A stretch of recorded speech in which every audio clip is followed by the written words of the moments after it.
Ensuite, est-ce que tout le monde est là? Non? Ah, il nous manque Daniel. Ben, je ne sais pas pourquoi on ne me voit pas, mais moi je vous vois tous, alors ce n'est pas tellement important. Ok. Est-ce que vous m'entendez? On t'entend très bien, Annie. Alors ça va, c'est pas la peine. C'est pas très grave. Bon, Oui, Daniela, Annie, peut-être en bas à gauche, il y a la petite vidéo. Ah, la vidéo. Ah oui, oui, c'est ça, elle n'était pas branchée. Oui, oui. Et coucou. C'était éteinte, oui. Bon, espérons que Daniela va arriver à nous rejoindre. Ouais, donc les femmes peuvent-elles initier un rapport sexuel?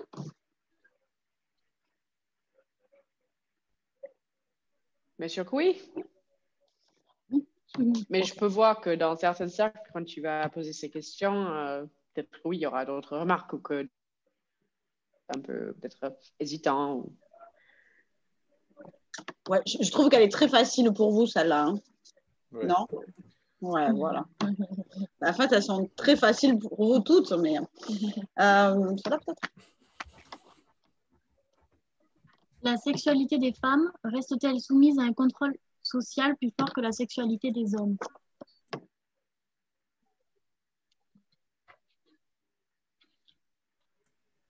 Oui. Oh oui. Malheureusement, oui. Est-ce qu'on peut développer? Allez-y, Annie. Annie, vas-y, Annie. Ben, oui, moi je trouve que oui, hein, elle est beaucoup plus contrainte, hein, socialement en tout cas, parce qu'après, bon, pour la question d'avant, est-ce qu'une femme peut initier un rapport? Évident que oui, pour moi, mais pour comment dire, la représentation sociale et les jugements, non. Hein, je pense que autour de moi, et même on pourrait dire le mien, ce serait de dire qu'on est jugé beaucoup plus sévèrement si on sort des schémas habituels de la fidélité et tout ça. Bon, il n'y a pas de comparaison. Un homme est beaucoup plus libre qu'une femme encore aujourd'hui, je pense. Hein, je suis par d'accord. rapport à ça. Je suis d'accord. Moi, j'ai travaillé même dans un bar. Si une fille de mon âge va approcher un gars, on va dire ouf, c'est une fille facile. Ou elle cherche que ça. Et si un homme le fait, normal. Après, sur la sexualité qui est contrôlée aussi, si par exemple une femme a juste envie d'avoir plusieurs partenaires sexuels, elle va être traitée comme pour le manque d'un autre mot, pute, quoi. Mais après, si un homme, il y a plusieurs partenaires, ça va être lié à la virilité. Et il arrive à attirer plein de femmes. Waouh! Un don juan. Plus de positif. Un don juan. Ouais, ça va même, je pense, sur l'éducation, non? Même encore dans pas mal de familles, finalement, pour X, Y raison, on éduque les filles à être très précautionneuses, à bien choisir leur partenaire, à ne pas s'engager trop tôt, à ne pas trop expérimenter trop tôt, enfin, voilà, quand même pas mal de précautions. Et effectivement, pour les garçons, on va dire, bon, mais c'est normal, il expérimente, il devient un homme, bon, enfin, il va y avoir plein d'arguments, même s'ils ne sont pas hyper dépréciatifs obligatoirement pour les femmes, il y a quand même un comportement même transmis au niveau de l'éducation. Enfin, je sais pas, j'ai l'impression là, ça fait plusieurs fois dans ma pratique professionnelle que j'entends des parents ou des jeunes filles convoquées par l'institution scolaire parce que l'équipe pédagogique, éducative s'interroge sur le fait du comportement à risque de ces jeunes filles avec des garçons. Voilà, j'ai jamais entendu l'inverse, par exemple. Wow.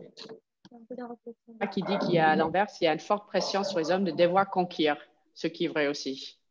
Ce qui est vrai aussi.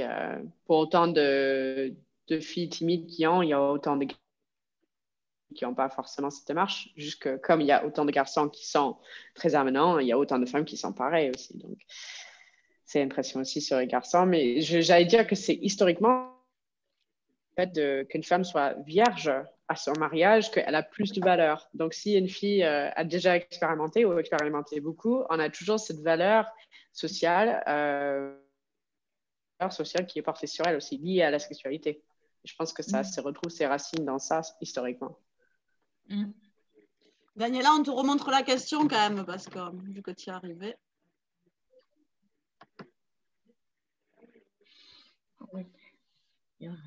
Ok.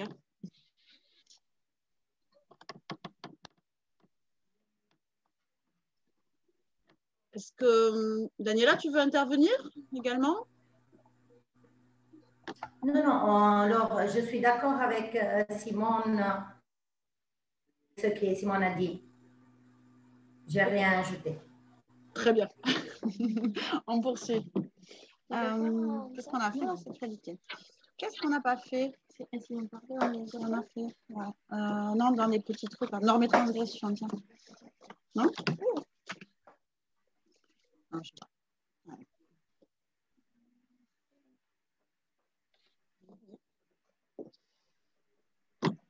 Donc, celle-là, c'est la catégorie normes et transgressions. Et alors, dans normes et transgressions, on a des différentes photos. Vous les connaissez, la catégorie, bien évidemment. Et on vous demande qu'est-ce que vous en pensez de cette photo. Quelles sont vos réactions face à cette photo?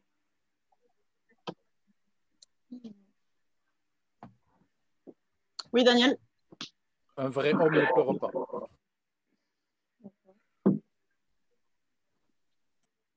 Très bien.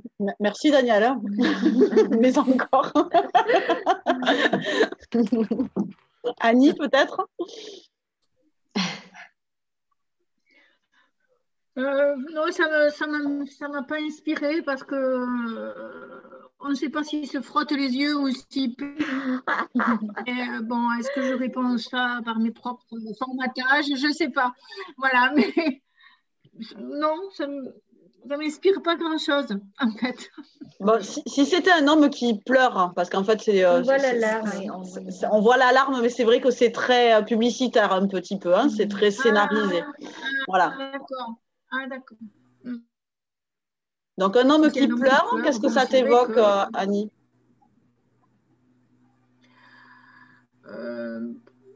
Moi, je trouve ça très touchant, un homme qui pleure, personnellement. Donc, je ne suis pas trop formatée par rapport à ça, je crois.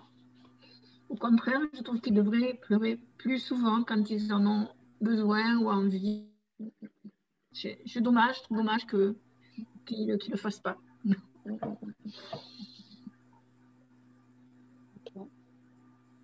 Oui, Daniel?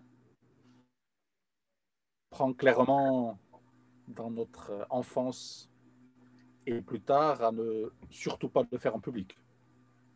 Parce que c'est, voilà, on montre une faiblesse. Donc, en gros, ça peut être enfin, les hommes pleurent, hein, bien évidemment, comme les femmes en soi, j'imagine, avec certaines qui pleurent c'est le plus rhume que... des foins. Ouais. Avec certaines qui pleurent plus que d'autres et des hommes qui doivent pleurer plus que d'autres également. Mais toi, tu le vois d'un point de vue social, sociétal, effectivement, le montrer est une forme de faiblesse qui n'est pas attendue chez un homme, en fait, qui est plus attendue et plus banalisée chez une femme. C'est ça?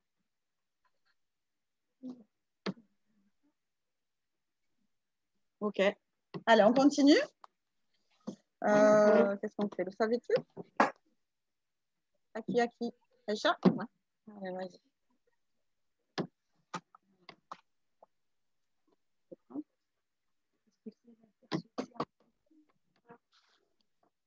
Aïcha arrive.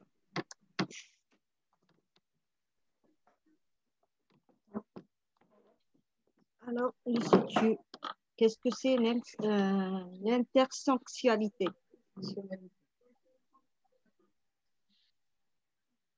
Qu'est-ce que La catégorie, l'intersectionnalité? Donc, La catégorie, c'est le savais-tu. Le savais-tu? Le savais-tu? Dans la catégorie, le savais-tu? Intersectionnalité.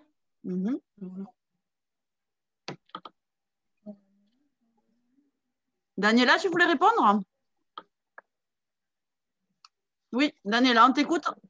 Micro.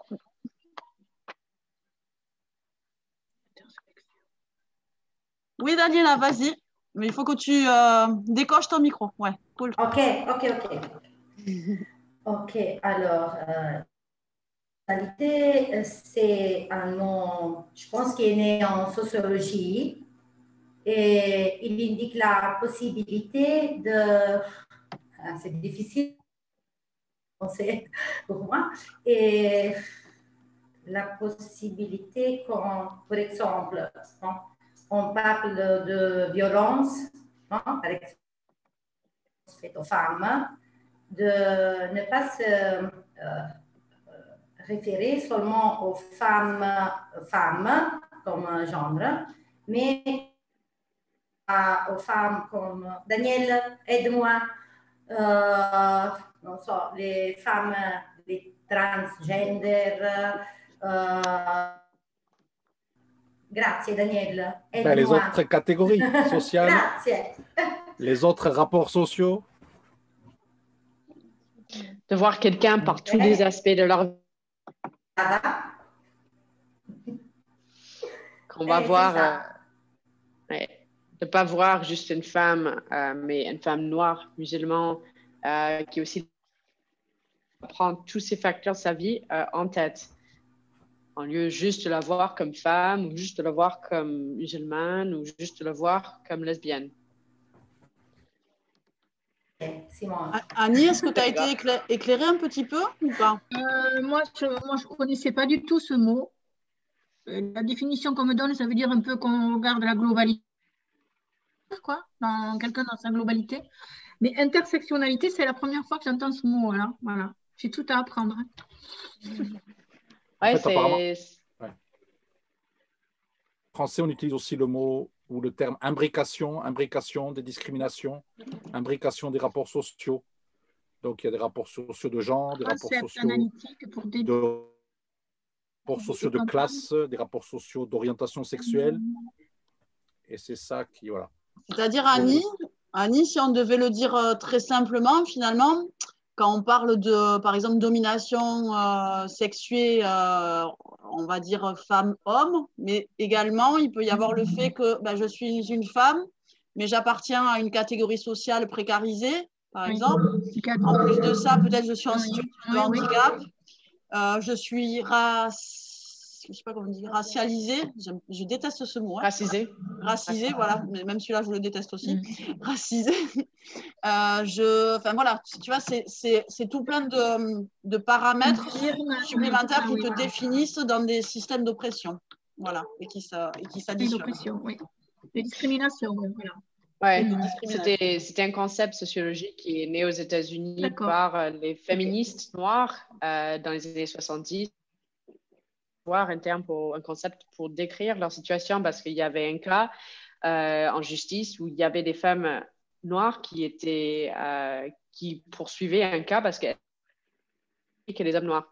Mais en fait, la loi n'avait pas quelque chose qui le voyait comme en tant que femme et noire. La loi le voyait que comme une femme, que comme une noire. Mais on ne pouvait pas avoir les deux caractéristiques. Donc, c'est ça. C'est juste en termes de sociologie d'avoir un regard plus précis de la personne et de la situation dans son globalité. D'accord. Ah oui, alors, nous, on avait une définition sur le livret aussi, mais moi, je ne connais pas bien, Simone. Hein, tu me dis si je me trompe. On avait écrit, c'est un paradigme sociologique développé par la juriste américaine Kimberly Crenshaw. C'est ça? Hein, c'est d'elle dont tu parlais? Voilà. OK. Il s'agit d'un concept analytique pour étudier et comprendre de quelle manière un certain nombre de rapports de pouvoir sont mis en place, quoi. S'articulent, se combinent, etc. OK. Allez, on fait un dernier tour. Si vous avez encore un petit peu de temps, enfin un dernier tour de toutes les catégories, et puis on se dira au revoir et on attendra vos retours aussi, hein, parce que c'est important pour nous, même dans cette nouvelle expérience virtuelle. On aimerait beaucoup vous voir pour de vrai, hein, vous toucher comme ça. Mais on fait quoi? On a fait quoi là? C'est quoi? Si on en parle, non. Le savais-tu? On se fait quoi, un scénario? Ah, allez, un scénario. J'aime bien les scénarios. Donc, c'est catégorie et scénario.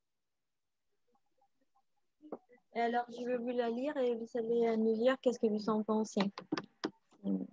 Une femme est battue par son frère aîné. Elle court au commissariat du quartier pour déposer plainte.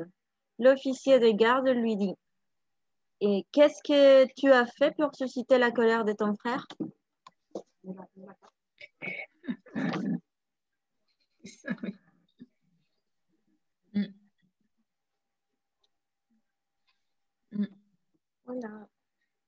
C'est fou, hein?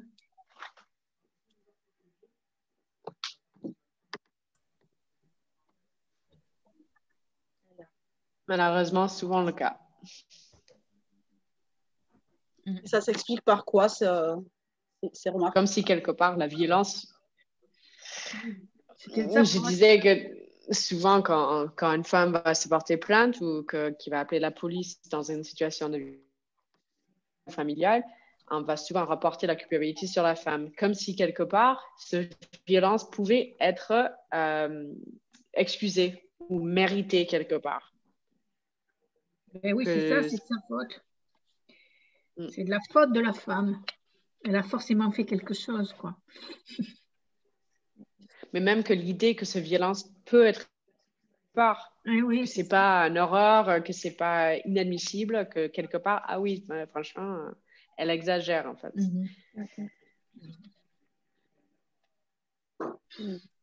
C'est le fameux, parce qu'avec Simone, on s'est rencontrés dans le local l'autre fois. J'en profite parce qu'on va faire du linguistique aussi, mais ça me rappelle ça, Simone. Quand on s'est rencontrés l'autre fois, tu sais, on était en train de travailler sur la catégorie mots et mots, et tu nous as aidés d'ailleurs.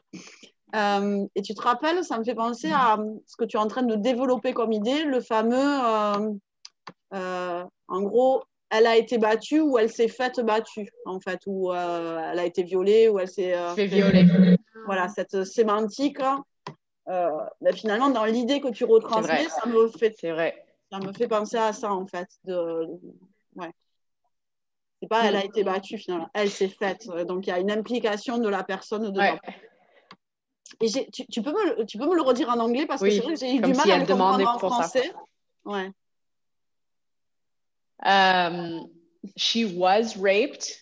Ça veut dire elle a été violée. She was raped. Mais en français, comme vous utilisez le verbe réflexive de se faire quelque chose, elle se fait violer.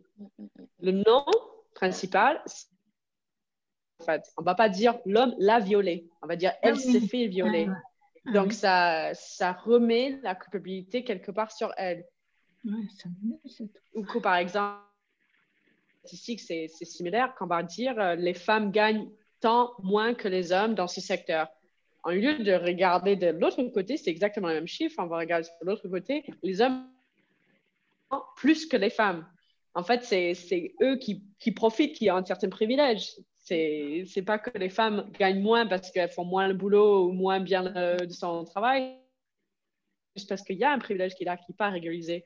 Donc, c'est une façon de penser, la façon dans laquelle on dit les mots, les choses, ça dicte beaucoup plus après, ça a un effet après par rapport à comment on déduit la situation. Déduit, pardon. Merci. Merci. Qu'est-ce qu'on fait si on en parlait, qu'est-ce qu'il nous manque à faire? Si on en parlait, on refait un si on en parlait. Bon, on va choisir, hein, excusez-nous, parce que comme on n'a pas beaucoup de temps. On a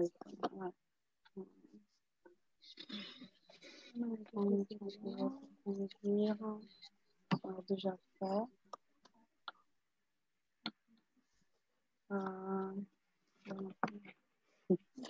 Celle-là, je vous la montre, mais ça retrace un peu ce qu'on vient de se dire. On ne va pas y répondre, on y a déjà répondu, mais finalement, voilà, ça fait partie des questions qu'il y avait. Qu'est-ce qu'on pourrait dire là? Celle-là? Voilà. Donc, Anna a choisi, y a-t-il des hommes plus sexistes que d'autres? Après, on pourra se demander s'il y a des hommes plus féministes que d'autres.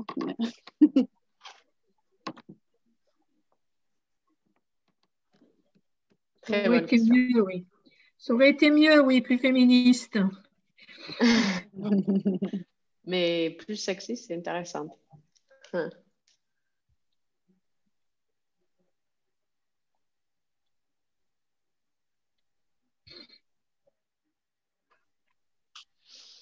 Bon, pour moi, c'est une évidence hein, qu'il n'y a pas d'égalité par rapport à ça. Hein.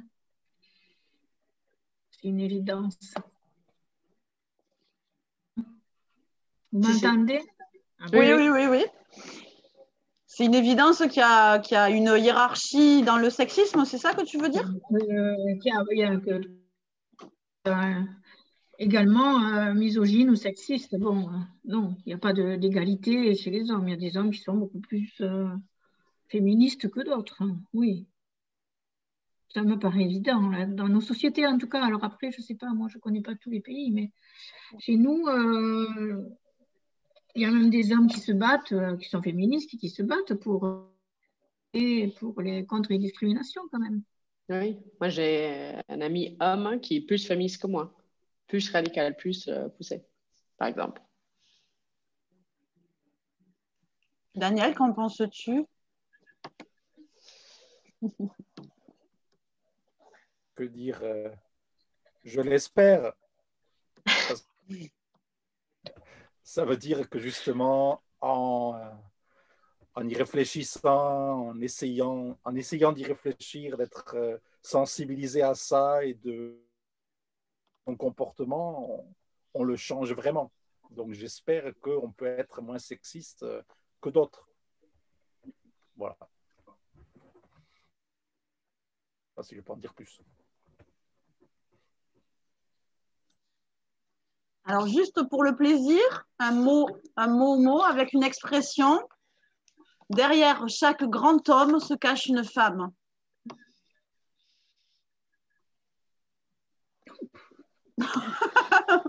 Oui, Simone. Eh oui, bien sûr que oui. Pour pouvoir réussir dans la vie et être 100% sur son travail, tu ne peux pas penser à tout. Et donc, si tu as quelqu'un qui est derrière toi, qui fait tout pour toi, qui nourrit tes enfants, qui nourrit toi, qui nettoie ta maison, qui nettoie tes habits, bien sûr, pour pouvoir te consacrer à ton travail et réussir. I don't know, je sais pas. Ça c'est une expression qui existe, je pense, dans tous les pays du monde, parce qu'en anglais aussi, ça existe. Et moi, je le vois de cette manière, par rapport à la charge mentale. Il y a moins de charge mentale pour un homme qui a une femme derrière lui, derrière, en plus, pas à côté, mais derrière. Mais, bon. C'est vrai, c'est même pas à ses côtés. Annie? Je le vois plutôt, enfin, quand je l'entendais, la partie féminine de chaque homme, c'est-à-dire pour qu'un homme soit un grand homme, c'est quelqu'un de vraiment accompli dans sa grandeur, dans toute sa grandeur. Il faut qu'il ait une partie de lui qui est féminine et qui est, voilà. Moi, c'est comme ça que je l'ai entendu. Voilà. Derrière toute grande personne vraiment accomplie, quoi, je pense.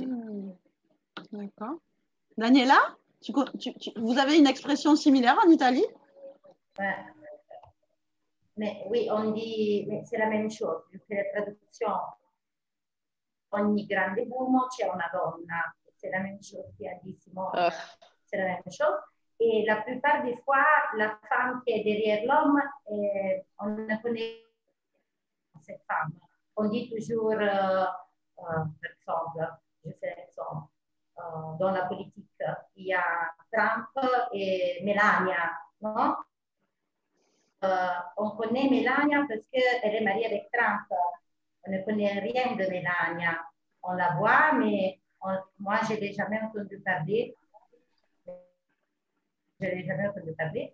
Et je ne sais pas, je ne connais pas sa voix, je ne sais pas ce qu'elle fait, je ne sais pas si elle a étudié, si elle a des intérêts.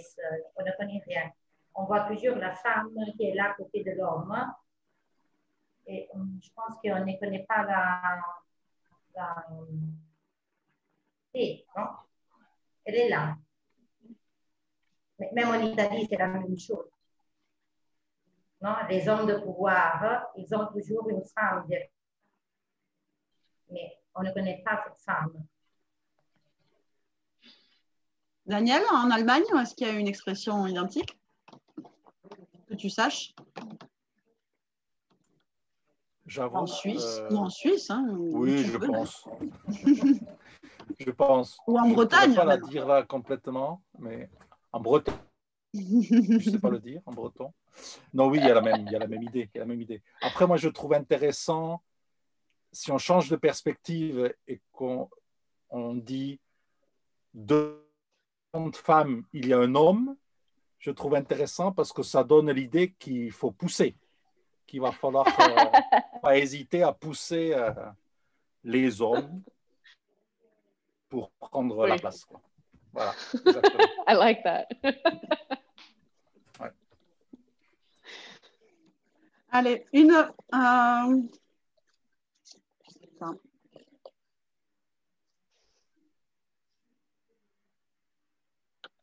Oui, on va une en particulier, c'est intéressant.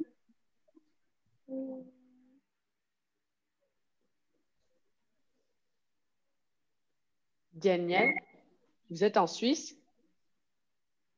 Non, là actuellement, je suis en Bretagne. J'ai grandi en Suisse. Chouette. Ouais. il y a peu de temps, il était à Berlin. C'est un globe Ah, d'accord. Ouais. On ne sait pas où il est. Corps et sexualité.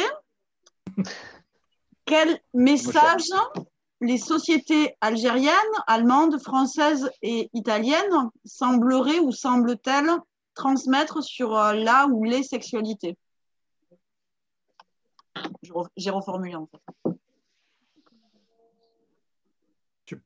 Tu peux redire le début, s'il te plaît? Quel message les sociétés algériennes, allemandes, françaises et italiennes semblent-elles transmettre sur la sexualité?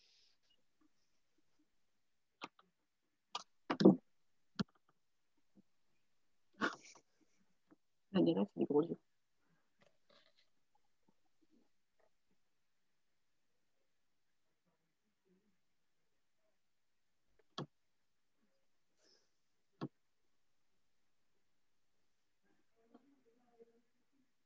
Annie, tu as...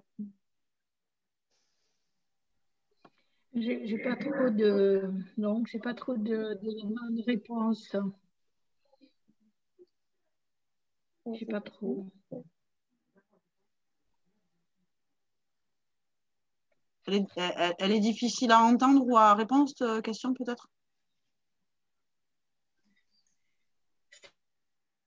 Comme elle parle pas mal de territoires géographiques, moi personnellement, je ne connais pas assez bien les autres pays, enfin les pratiques dans les autres pays pour avoir une vision. Ça, voilà. Mais si tu devais te placer sous le prisme de la France, en France, on évolue, on va dire, on est en pleine évolution, mais arriver à accepter toutes les formes de sexualité d'une manière très libérée, hein, je pense encore. Hein. Il y a du travail à faire, je pense. Beaucoup d'évolution par rapport à moi qui ne suis pas jeune, à ma jeunesse. Hein. Tout a changé quand même beaucoup. Beaucoup en 68, ça a été quand même une vraie révolution. Parce que moi j'ai vécu avant quand même, avant 68, et on a été vraiment très bridés, quoi. Hein. En France, alors je pense dans tous les pays d'Europe, pareil, en Algérie ça devait être encore pire. Bon. Après, je pense qu'on n'est pas arrivé au bout de la véritable liberté à chacun de choisir sa sexualité, tout ça. On n'est pas encore arrivé là. Même Quand vous dites bridé... Comment? Pardon, je vous interromps. J'avais demandé, quand vous avez dit bridé, c'était dans quel sens? Bridé, c'est-à-dire contraint par des jugements moraux voilà, portés par la famille, par la société en général, par le milieu professionnel, tous les endroits où on est, hein, toute la vie sociale. Moi, si je peux me permettre, j'ai à la mort de Gisèle Halimi, là, il y a eu un téléfilm qui est repassé, ou en tout cas un feuilleton qui est repassé sur finalement le déclenchement de l'acceptation du viol dans sa définition de pénétration, etc., pénalisé, quoi, en fait. Et quand on voit cette affaire-là, je me suis dit, mais c'était dans les années 80, c'est-à-dire c'était il n'y a pas très longtemps, en fait. C'était fin 70 ou 80, je ne me rappelle plus. Pour moi, ça me paraît... parce que c'est par là que je suis née, donc ça me paraît très proche finalement de moi. Et quand on regarde et quand ça refait référence effectivement à cette affaire, de se dire, mais combien la sexualité féminine était vraiment ouais, bridée, je le comprends, le bridé est vraiment irrespecté dans le sens où ces deux jeunes touristes venus se poser, l'affaire c'est ça, hein, se poser sur une crique dans les Calanques, qui ont été violés par 5 mecs parce qu'elles leur ont pas fait coucou quand les ont salués, qui se sont vengés, qu'en plus de ça, ils ont appris qu'ils étaient lesbiennes, donc ils s'en sont donné encore plus à cœur joie, etc. Et quand on voit le traitement social de cela, c'est-à-dire la non-écoute des médecins qui n'ont même pas examiné, qui n'ont même pas reconnu les violences finalement, et encore moins le viol, c'était même pas défini comme un viol. Le juge, la juge femme, qui n'a même pas voulu instruire ça et pénaliser l'affaire. Le procès, après, voilà, le procès où il y avait d'ailleurs, comment il s'appelle notre ministre de la Justice actuel comment il s'appelle notre ministre Moretti, là, c'est pas comme ça il s'appelle? Comment il s'appelle notre ministre? Enfin, bref, notre ministre qui était avocat, donc jeune avocat à l'époque, et qui était face à Gisèle Halimi et qui était vraiment dans un discours, mais quand même, est-ce qu'on est sûr qu'ils vous ont violenté? À quel moment vous avez dit non? Enfin, voilà, alors que les filles, elles étaient ensemble, elles sont arrivées à l'hôpital en vrac, elles avaient des hématomes partout, on les a laissées à l'hôpital, mais sans aucun traitement. Et je me dis, ça, c'était dans les années fin 70, début 80, quoi. Et moi, j'avoue que quand on reprend conscience de ça, on se dit, waouh! Alors, je ne dis pas qu'aujourd'hui, c'est terrible, effectivement, dans le message encore, hein, on a encore du gros progrès à faire hein, dans le regain, dans l'acceptation. Mais il y avait vraiment un double jugement. Un, la violence envers des femmes, mais en plus de ça, des lesbiennes, quoi. Alors là, c'est vraiment... moi, j'ai vécu la transition 68, c'est vrai que ça a été une vraie révolution, mais moi, j'ai vécu... quand je passais mon bac, en terminale ou en première, je ne sais plus, il y a eu une histoire des balais roses dans mon des bourgeois nantis, c'était à Avignon, qui par sa fille, la fille d'un notaire, je ne sais plus, enfin bon, c'était un juriste, qui détournait des jeunes filles pour les prostituer, enfin les prostituées, on appelait pas ça comme ça, il leur faisait des cadeaux, il leur donnait pas d'argent, mais enfin bon, il les emmenait dans des belles propriétés, etc. Et machin. Et ça, c'est sûr, hein, il y a eu une véritable... Et moi, je me souviens toujours, l'ascenseur du lycée, hein, puisqu'on avait 16 ans, qui nous a réunis, parce qu'à l'époque, on n'avait pas le droit de mettre des collants, on n'avait pas le droit de se maquiller, on n'avait même pas le droit de mettre des pantalons, hein, imaginez-vous. Hein. C'était interdit les pantalons que les jours où il faisait froid. C'était affiché les jours où on avait le droit de mettre.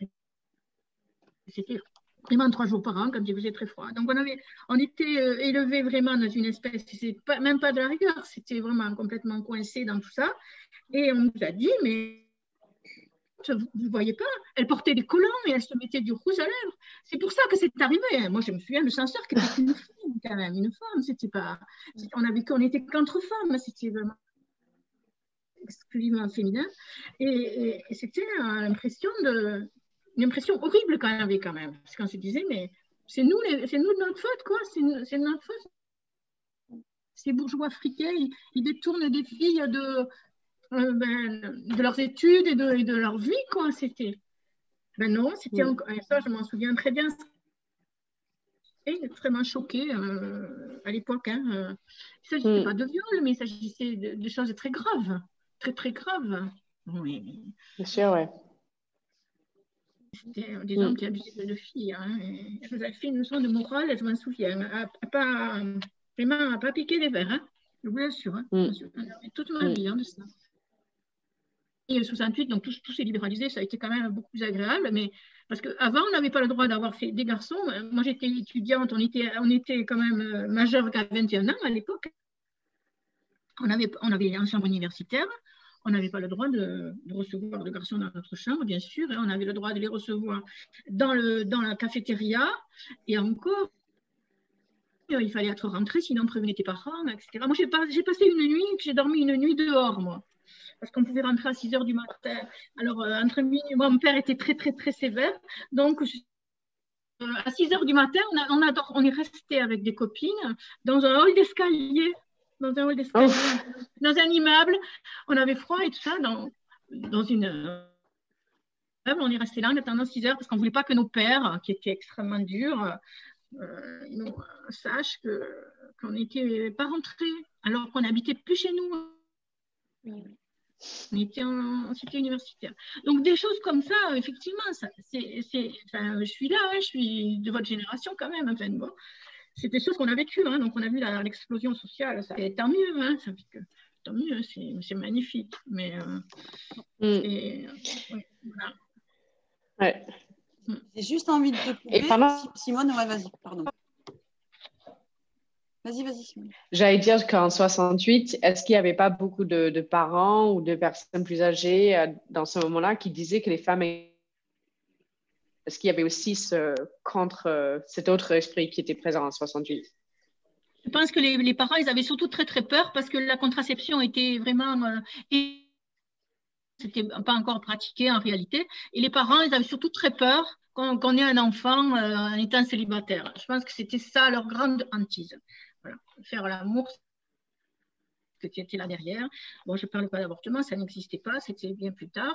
Et la contraception, ben, ça a été aussi, ça a commencé dans ces années-là, mais c'était réservé aux femmes mariées, enfin, d'avoir la contraception. Ma mère, elle a eu la contraception, on ne lui a pas dit c'était la contraception, c'est pour vous dire. Le médecin lui a dit que c'était un soin, quoi, pour, je ne sais pas quoi, elle avait. C'était contraceptif. Après, elle était très en colère, quoi. C'est pour vous dire si c'était tabou, quoi. Il y avait un espèce d'énorme tabou, énorme tabou. Donc, les pères, ils avaient peur, voilà, pour nous. Et on peut le comprendre. Voilà, ils ne voulaient pas qu'on gâche notre jeunesse, mais c'était beaucoup trop, ça allait beaucoup trop loin, quoi. Enfin bon, je vous parle trop, hein. Non, c'est intéressant. J'avais juste envie de dire que effectivement, 68, ça a dû déclencher des libertés, d'autres pratiques, d'autres acceptations, mais pas si vite que ça finalement. Et l'autre jour, j'ai enfin lu le livre qui s'appelle Le consentement. Et vraiment, il m'a beaucoup perturbée. Je ne sais plus de qui il est, ce livre-là, de cette dame, cette femme dans l'édition, et de sa relation quand elle avait 15 ans avec un écrivain. Mais je suis sûre que Sarah elle va me l'écrire. Et effectivement, j'ai été choquée parce que ça m'a replongée dans des choses aussi. Quand elle était mineure. Ouais, quand elle était mineure, ouais, de cette relation complètement néfaste et de cette finalement sexualisation, et presque quand elle témoigne un peu de sa mère, de son entourage, pour qui, pour certains, c'était complètement normal. Bon, maintenant, on pouvait vivre les sexualités différemment, et que du coup, ça a aussi décomplexé certains adultes, très adultes, même certains hommes et des hommes de pouvoir, finalement, à dire non mais ça y est, maintenant, arrêtons les carcans, arrêtons les contraintes, vivons tous notre sexualité comme on veut. Et donc, si j'ai envie d'avoir une sexualité avec un enfant, finalement, il est consentant, tout va bien, quoi. Et donc, vraiment, il y a aussi ce contrepoids, et c'est très compliqué moralement, finalement, la sexualité, les sexualités, hein, les mettre, l'encadrer.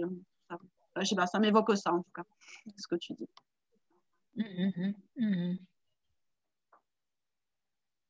Bon, voilà, pardon. Sarah a dit,